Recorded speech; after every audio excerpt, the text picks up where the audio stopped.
భానుప్రసాద్ గారు.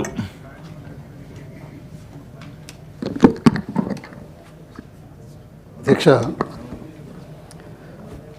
ఈ బడ్జెట్ ప్రసంగంపై చర్చలో భాగం కల్పించినందుకు ధన్యవాదాలు తెలియజేస్తూ, ఇప్పటికే సహచర సభ్యులు అందరూ కూడా, దాదాపు సభలో ఉన్నటువంటి అందరు సభ్యులు కూడా అనేక అంశాలని చర్చించడం జరిగింది. దాదాపు మిగిలినటువంటి అంశాలు ఏం లేవు కాబట్టి అన్ని అంశాల మీద కూడా చర్చించారు. కాబట్టి ఇప్పుడు లాస్ట్గా మాట్లాడేందుకు నాకు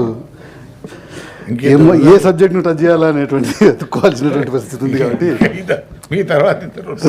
సో ఇప్పుడు నేను ఏంటంటే జనరల్గా మాట్లాడదలుచుకున్నాను. అధ్యక్ష, 2014లో మినిస్టర్ గారు మాకేంది శిక్ష, ప్రతిసారి రాత్రి అర్ధరాత్రి నాకు కూర్చోబెడతారు.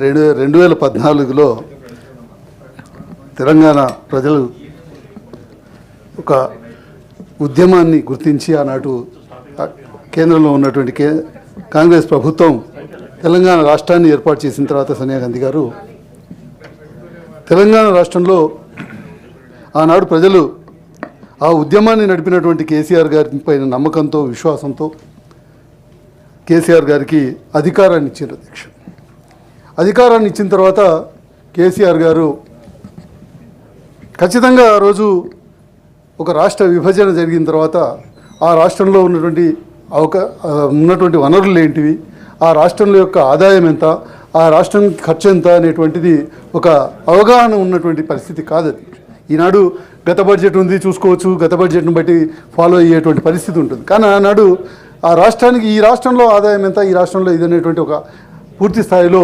ఎటువంటి గణాంకాలు లేనటువంటి పరిస్థితుల్లో ఆ రోజు కేసీఆర్ గారు అధికారం చేపట్టిన తర్వాత ఒక సమగ్రమైనటువంటి ఇది జరగాలి అనేటువంటి ఉద్దేశంతో ఆ రోజు సమగ్ర కుటుంబ సర్వేని నిర్వహించడం జరిగింది.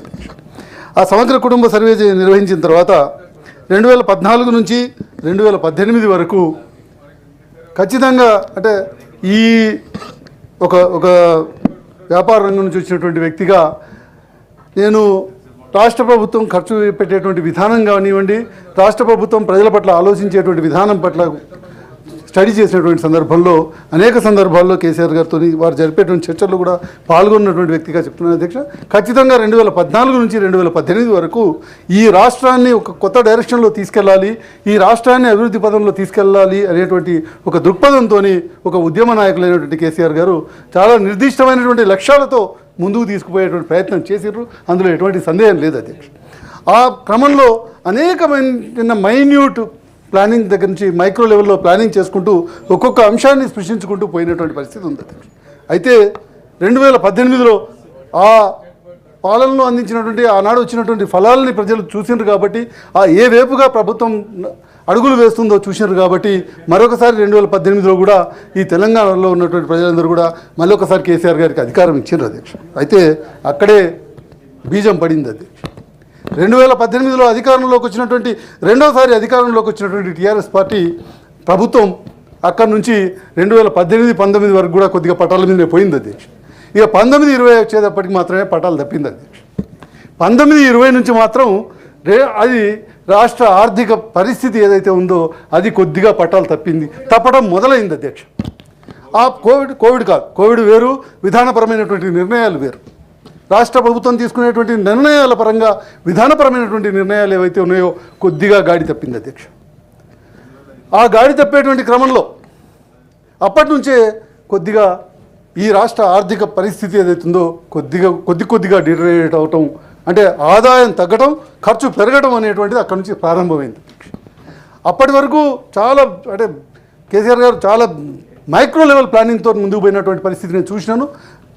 కాబట్టి ఆ విధంగా పోయింది. కానీ ఎప్పుడైతే కేసీఆర్ గారు ఈ రాష్ట్ర ఇది నుంచి కొద్దిగా పక్కకు జరిగి వారి దృష్టి ఎప్పుడైతే జాతీయ రాజకీయాల వైపు పోయిందో అప్పటి నుంచి ఈ రాష్ట్రం పైన దృష్టి తగ్గింది. ఈ రాష్ట్ర ఆదాయం పైన, ఈ రాష్ట్ర ఖర్చుల పైన దృష్టి తగ్గింది అనేటువంటిది నా వ్యక్తిగత అభిప్రాయం. అది మీ అభిప్రాయం కావచ్చు. నేను స్పెసిఫిక్గా చెప్తాను, వస్తాను, గణాంకాల్లోకి వస్తాను. నేను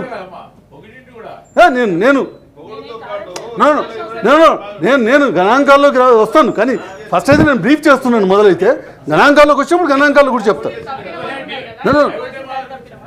నేను అనేటువంటిది ఏంటంటే నేను చెప్పినాను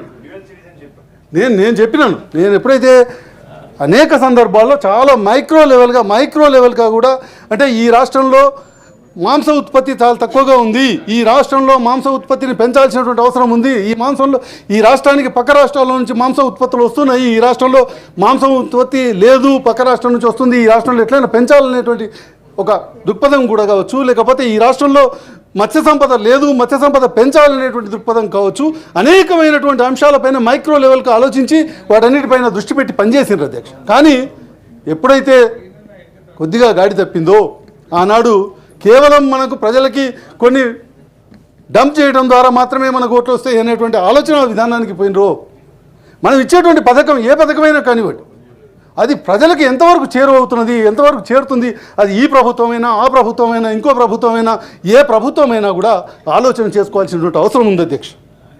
ప్రభుత్వాలు ఈరోజు గణాంకాలు మనం చూసుకున్నట్టయితే అధ్యక్ష, ఇప్పుడు ఈ బడ్జెట్లో చెప్పినటువంటి ఇదిలో కనుక చూసుకున్నట్టయితే ఈ రాష్ట్రంలో 1,12,00,000 కుటుంబాలు ఉన్నాయని చెప్తున్నారు అధ్యక్ష. 1 కోటి అంటే మనం నిన్న చేసినటువంటి సర్వే ప్రకారంగా చెప్తున్నటువంటి అంశం అనుకుంటాను. వాటెవర్ 1,12,00,000 కుటుంబాలు ఉన్నాయని చెప్తున్నారు. ఈ 1,12,00,000 కుటుంబాల్లో నుంచి 90,10,10,000 కుటుంబాలు బీపీఎల్లో ఉన్నాయని చెప్తున్నారు. ఈ బడ్జెట్లో చెప్పినటువంటి గణాంకాలే అధ్యక్ష ఇవన్నీ కూడా. 1,12,00,000 కుటుంబాల్లో 90,10,000 కుటుంబాలు బీపీఎల్లో ఉన్నాయి, ఈ రోజుకి కూడా బిలో పావర్టీ లెవెల్లో ఉన్నాయి అని చెప్తున్నారు అధ్యక్ష.